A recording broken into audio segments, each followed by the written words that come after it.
Bharatiya Janata party एक cadre based party है और हमारे यहाँ पर राष्ट्रीय नेतृत्व, प्रदेश नेतृत्व मिलकर के निर्णय लेते हैं। पार्टी चुनाव लड़ेगी और जो भी व्यक्ति हमारा जो विधायक मंडल होगा उसकी सलाह से पार्टी का नेतृत्व निर्णय करेगा, वो मुख्यमंत्री होगा। ये जो विपक्ष इस प्रकार की चर्चा करता है कि भाजपा में किसी प्रकार का कोई मतभेद है, अभी माननीय भैरव सिंह शेखावत साहब के जन्म शताब्दी के कार्यक्रम में पूरा का पूरा हमारा नेतृत्व एक मंच के ऊपर था। भरतपुर में कार्यक्रम हुआ, रैली हुई, वहाँ भी पूरा नेतृत्व हमारा एक मंच पर था। किसी प्रकार का पार्टी में आपस में मतभेद या पिछली बार भी चुनाव में हम केवल 1.5 लाख वोटों से पीछे रहे थे पूरे प्रदेश में, और इस बार 150 सीटों से जीत करके आएंगे, ऐसा पूरा का पूरा पूरी पब्लिक का ये मानस है। कांग्रेस का सदैव दोगलापन रहा है। कांग्रेस ने माननीय मुख्यमंत्री जी कहते हैं हम राहत कैंप लगा रहे हैं। मैं निवेदन करता हूँ, सूरतगढ़ में बैठा हूँ, सूरतगढ़ से 50 किलोमीटर चलते ही हरियाणा आ जाता है। उधर अगर हम 70 किलोमीटर चलेंगे तो पंजाब आ जाता है। दोनों स्टेट में 8 रुपये लीटर पेट्रोल डीजल सस्ता मिलता है।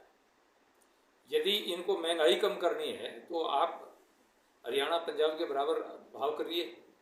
केवल गैस की बात करते हो, खाली अकेली गैस से पेट नहीं भरेगा।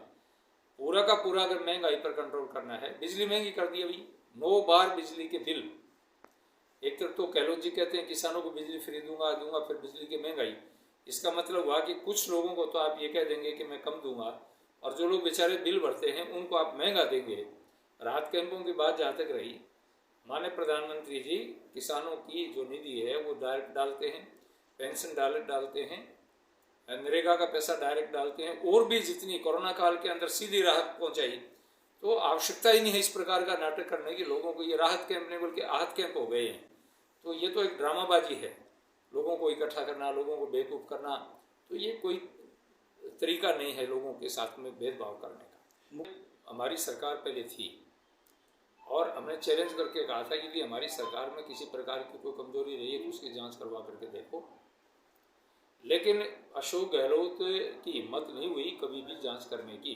सचिन पायलट खुद उप मुख्यमंत्री थे, प्रदेश अध्यक्ष रहे, लंबे समय तक रहे हैं, उसमें इन्होंने जांच करनी चाहिए थी। अगर कोई भाजपा में दिक्कत, कारण क्या है कि आपस की लड़ाई है और इनकी सरकार के ऊपर ही खुद भ्रष्टाचार के आरोप लगा रहे हैं सचिन पायलट जी, सचिन जी, राजेंद्र गुडा जी, और भी इनके कई मंत्री एमएलए जो हैं वो खुले आरोप लगाते हैं कि कांग्रेस सरकार में भ्रष्टाचार हुआ है, रीट में भ्रष्टाचार हुआ है, वहाँ अनेक लोग गिरफ्तार हुए हैं। तो जहाँ भी देखेंगे वहीं पर आपको कमजोरी दिखाई देगी। तो खुद तो सरकार भ्रष्टाचार में डूबी हुई है और चैलेंज कर रहे हैं मंत्री कि अगर माँ ने दूध पिलाया है तो आप एक्शन लें। तो इनकी घर की लड़ाई है, आपस की कलह है, उस कलह के कारण ही ये सरकार अपने आप ही अपने कर्मों से चली जाएगी।